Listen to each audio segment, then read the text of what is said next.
Assalamu alaikum class.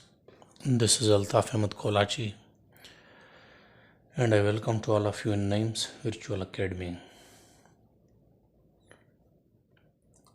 As we have covered the sentence structure topic to a very good extent, now is the time to work somehow on the words commonly misspelled, synonyms, antonyms, and usage of prepositions. Again, now some lectures will be on these things, and after that, inshallah, we'll move on the last topic of 5 to 15 scale test, which is error detection. अच्छा, अॼु असां words commonly misspelled and fixed prepositions ते कमु कंदासीं। हाणे असांजो जेको पोयों जेको टॉपिक हली रहियो हुयो सेंटेंस स्ट्रक्चर, उहो तमामु सुठी हद ताईं, मतिलबु जेतिरी हद ताईं तव्हांखे टेस्ट ईंदी, मां सम्झां थो उन खां बि ॿ क़दम अॻिते असां उहो टॉपिक थोरो अॻिते अञा कवर करे विया आहियूं सुठे तरीक़े सां। इंशाअल्लाह तव्हांजे टेस्ट जे लाइ उहो इनफ आहे, मोर देन इनफ हुजे इंशाअल्लाह मथां। हाणे असां वरी थोरो इन शइ ते कमु कंदासीं।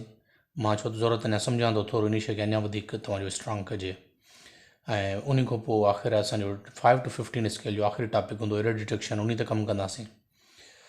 अच्छा, हाणे वर्ड्स कॉमनली मिसस्पेल्ड में अॼु जेको असांजो पहिरियों वर्ड आहे उहो आहे इनोवेशन। हाणे इनोवेशन जी माना आहे ईजाद, या जंहिंखे चऊं जिद्दत, नई शइ।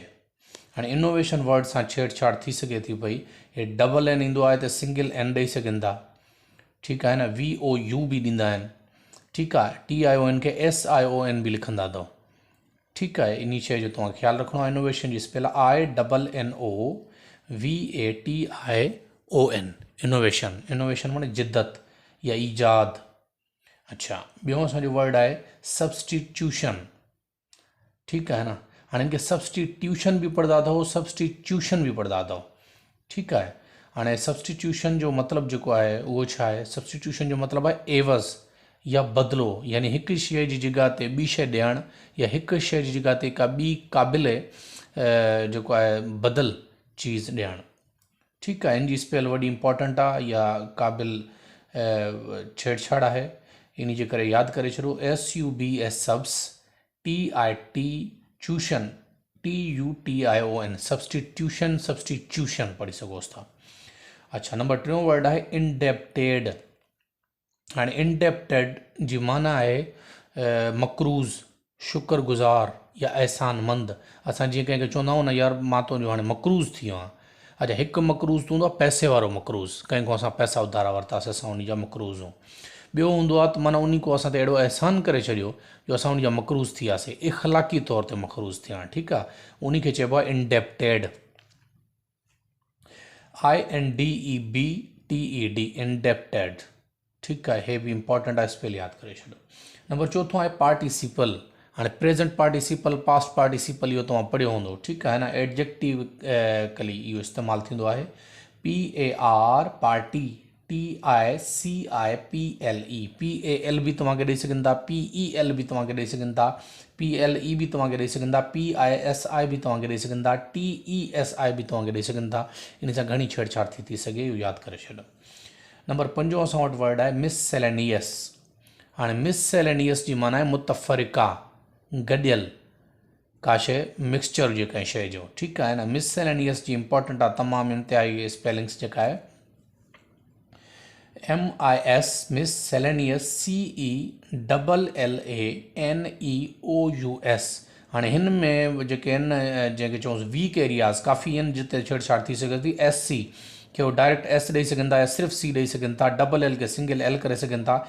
NEOUS आहे डायरेक्ट मिससेलेनियस, NEUS करे सघनि था, या NOUS डायरेक्ट करे सघनि था, ई ख़तमु करे सघनि था।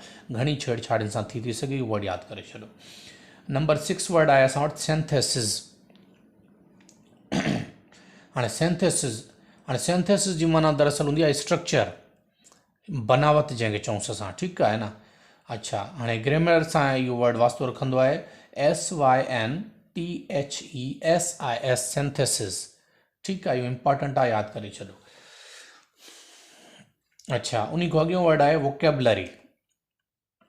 हाँ वोकेबलरी असां अमूमन पढ़ंदा भी आहियूं, ॿुधंदा भी आहियूं, वर्ड ॾिसंदा भी आहियूं, लेकिन जॾहिं तव्हांखे टेस्ट में ईंदो त इहो जेको आहे न इन वर्ड में तव्हां कंफ्यूज थी था सघो, परेशान थी था सघो। इहो वर्ड यादि करे छॾो, वोकेब्यूलरी लिखिबो ईअं आहे, वोकेब्यूलरी। ठीकु आहे न, VOCABULARY, हिते तव्हांखे डबल एल ॾेई सघनि था पिया। ठीकु आहे न, इहो LERY बि तव्हांखे ॾेई सघनि था, घणो कुझु थी सघे थो इन वर्ड सां। इन वर्ड जी स्पेलिंग यादि करे छॾो। वोकेबलरी जी माना लुग़त, या जंहिंखे चऊं लफ़्ज़नि जो ज़ख़ीरो। ठीकु, हाणे अठों जेको वर्ड आहे इहो आहे सिमली। इन खे पढ़िबो आहे सिमली। ठीकु आहे न, SIMILE, इहा हिकिड़ी टर्म आहे। हाणे सिमली चइबो आहे अहिड़ी टर्म खे इंग्लिश में, जीअं असां लिखंदा आहियूं for example, as white as diamond, as white as milk, as bright as sun. ठीकु आहे, एज़ साइलेंट एज़ पोस्ट। ठीकु आहे, एज़ जंहिंमें कंपेयर कयो वञे कंहिं हिकिड़ी शइ खे ॿी शइ सां, उनखे चइबो आहे सिमली। अच्छा, हाणे ॿियो हूंदो आहे मेटाफर। हे बि इंग्लिश ग्रामर जी हिकिड़ी लिटरेचर आहे। मेटाफर में असां कंहिं सां कंपेयर कंदा आहियूं, लेकिन थोरो डिफरेंस आहे उन में। इन ॻाल्हि ते बहस करण जी ज़रूरत न आहे, स्पेलिंग इन जी इंपॉर्टेंट आहे, इन जे लाइ हिते लिखियलु आहे मेटाफर, METAPHOR। FAR तव्हांखे ॾेई सघनि था, ARE तव्हांखे ॾेई सघनि था, ERE तव्हांखे ॾेई सघनि था, FER या FOR बि तव्हांखे ॾेई सघनि था। हे वर्ड इंपॉर्टेंट आहे, इन जी स्पेल यादि करे छॾो। अच्छा, ॾहों असां वटि वर्ड आहे विजन। विजन, हाणे विजन जी माना आहे मक़सदु। ठीकु आहे, हाणे हिन जी स्पेल बि इंपॉर्टेंट आहे, VISION। असां वर्ड टेलीविज़न पढ़ी चुका आहियूं, पर विज़न अलॻि वर्ड आहे। ठीकु आहे, इहो इंपॉर्टेंट आहे, लेकिन स्पेलिंग उन वारी साॻी अथसि। टेली सां गॾु जेको विज़न लॻंदो आहे उहा स्पेल अथसि VISION। इंपॉर्टेंट आहे, यादि करे छॾो। अच्छा, यारहों असां वटि वर्ड आहे मैगज़िम। हाणे मैगज़िम जी माना आहे चवणी, MAXIM, मैगज़िम माना चवणी। ठीकु आहे, हिन सां बि घणी छेड़छाड़ थी सघे, UM बि ॾेई सघनि था, या SC बि तव्हांखे ॾेई सघनि था, घणो कुझु करे सघनि था, MM ॾेई सघनि था। इहो वर्ड यादि करे छॾो। अच्छा, वर्ड्स कॉमनली मिसस्पेल्ड जो अॼु जो आख़िरी वर्ड जेको आहे उहो आहे कोटेशन। हाणे कोटेशन वर्ड तव्हां अक्सर ॿुधंदा, चवंदा बि हूंदव, यूज़ बि कंदा हूंदव पंहिंजी डेली लाइफ में बि असां इहो वर्ड यूज़ कंदा आहियूं। कोटेशन जी माना आहे कहावत या हवालो जंहिंखे चऊंसि असां। ठीकु आहे, हाणे इहो इंपॉर्टेंट अथव, QUOTATION आहे, SION या घणो कुझु इन वर्ड में बि छेड़छाड़ थी सघे। इहो वर्ड वॾो इंपॉर्टेंट आहे, इन जी स्पेलिंग वॾी इंपॉर्टेंट आहे, इहा स्पेल बि तव्हां यादि करे छॾो। अॼु वर्ड्स कॉमनली मिसस्पेल्ड में इहो ई। अच्छा, इन सां गॾोगॾु अॼु ॿियो जेको आहे उहो तव्हांजे लाइ आहिनि verbs which are commonly followed by the prepositions. ठीकु आहे, फिक्स्ड प्रीपोजिशंस। अच्छा, हाणे हिकिड़ी ॻाल्हि सम्झी छॾो, इहा ॻाल्हि मां तव्हांखे अॻु में बि आई थिंक के सम्झाए चुका आहियां, पर हिते बि मूंखे ज़हन में आहे, इन जे लाइ रिपीट करणु ज़रूरी थो सम्झां।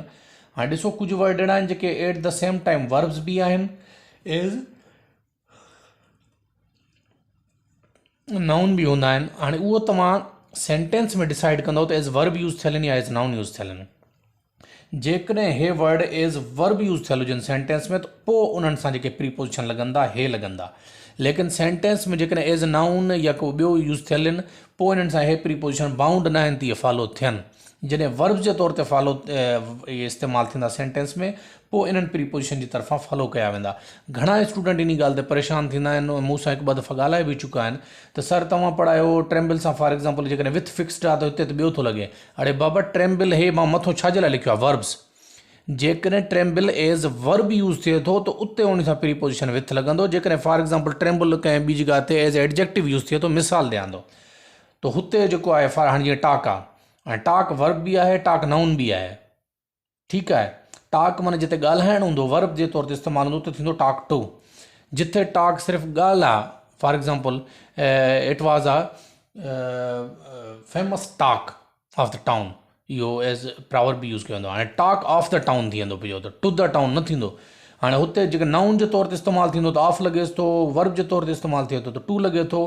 पोइ तव्हां चवंदव सर हिते फिक्स्ड त न थियो। बाबा फिक्स्ड आहे, जेकॾहिं वर्ब जे तौर ते थींदो त हे फिक्स्ड अथसि, जेकॾहिं टाक नाउन में कन्वर्ट थींदो त पोइ उहो टू वारो फिक्स कीअं रहिजी वेंदो उन में, पोइ त फिक्स न थियो न उन सां।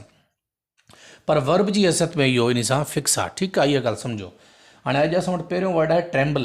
ट्रेम्बल सां जेको प्रीपोजिशन आहे फिक्स्ड आहे, जेकॾहिं ट्रेम्बल एज़ वर्ब यूज़ थिए थो त ट्रेम्बल सां इस्तेमालु थींदो प्रीपोजिशन विथ। ऐं ट्रेम्बल जी माना छा आहे? ट्रेम्बल जी माना ॾकणु, ठीकु आहे न। For example, he was trembling with fear, हो माना ख़ौफ़ मंझां ख़ौफ़ सां ॾकी रहियो हुयो, ठीकु आहे। अच्छा, हाणे ॿियो असां वटि वर्ड आहे मिक्स। हाणे मिक्स सां गॾु इस्तेमालु थींदो आहे प्रीपोजिशन विथ, ठीकु आहे न। Don't mix water with the milk, ठीकु आहे न। वाटर जेको आहे मिल्क सां इस्तेमालु या उन सां यूज़ न कर या मिक्स न कर। मिक्स सां छा इस्तेमालु थींदो? विथ, जिते मिक्स एज़ वर्ब इस्तेमालु थिए। अच्छा, नंबर 3 असां वटि वर्ड आहे टॉक। टॉक सां गॾु इस्तेमालु थींदो आहे टू, जॾहिं टॉक एज़ वर्ब इस्तेमालु थिए। For example, I was talking to my brother. हाणे टॉकिंग विथ माई ब्रदर न थींदो अथव, I was talking to my brother, मां पंहिंजे भाउ सां ॻाल्हाए रहियो हुउसि, ठीकु। अच्छा, नंबर 4 आहे नॉक। नॉक जी माना खड़काइणु, जेको असां दर खड़काईंदा आहियूं, ठीकु आहे न। हू knocked at the door, on the door न, ठीकु आहे न। ओवर द डोर न थींदो आहे। नॉक सां छा लॻंदो आहे? एट। नॉक एट माना खड़काइणु। अच्छा, ॿियो वर्ड आहे वेट। वेट माना जेको आहे इंतज़ारु करणु, जॾहिं एज़ वर्ब इस्तेमालु थींदो। For example,